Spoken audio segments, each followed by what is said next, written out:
It's time for your Tuesday tip of the week. And today, Deb has got us talking about Sheet pans. sheet pans. There's so many different sizes. You have giant ones, like that, This is a big one. I bake my cookies on this big pan. or you have medium-sized ones, Yep. like this. Mm-hmm. This one is actually a half sheet pan. Half sheet. I don't know why it's called a half sheet. I don't but- either. Because it's bigger than regular sheets, but it's also a jelly roll pan. it is a jelly roll pan. So it has the sides on it so you can make your jelly rolls. Yes.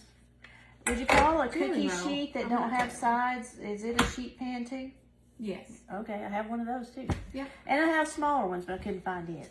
So there's a lot of things that you can do with your sheet pans. Do So you let's- know what all? Let's you talk can do? about some of the things. Like you said, jelly roll pan. Make a jelly roll cake. Perfect for that. Perfect for that.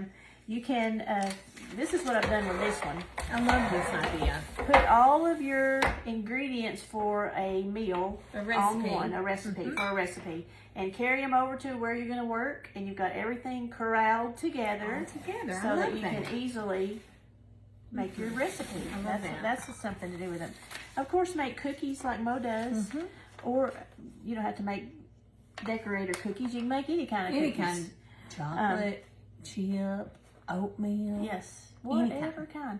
If you got a really big one, like Mo's got, this giant one, it's perfect for putting on the rack to keep things that might boil over or In run your over oven. in your oven. Yes.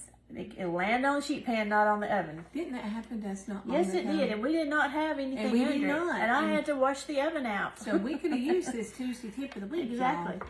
Making deep dish pizza. If you have one with Yeah. good size, make some deep dish pizza with it.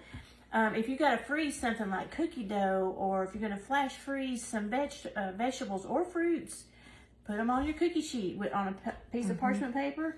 Set them in the freezer until they get frozen, and bring them out and put them in bags. So how many cookie sheets or how many sheet pans do you have? How many do you have, Deb? Well, I didn't count the cookie sheet, but counting it, I probably got 5, at least 5. Okay, So- I think I have about 5. I have one that's super old and it's black as it can be, but I use it for like an extra. If I have all of my cookie sheets full of cookies while I'm baking, and I'm like, I just need one more pan, and I'll go get that one. It's wiggly, it's cheesy, but I can't part still with it because works. I've had it my whole marriage.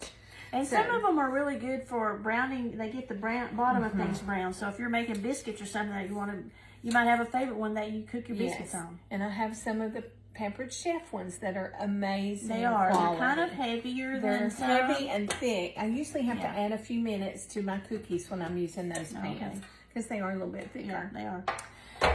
So, cookie sheets. How many have you got of them, and what do you do with yours? That's right. And that's your Tuesday tip of the week. See y'all.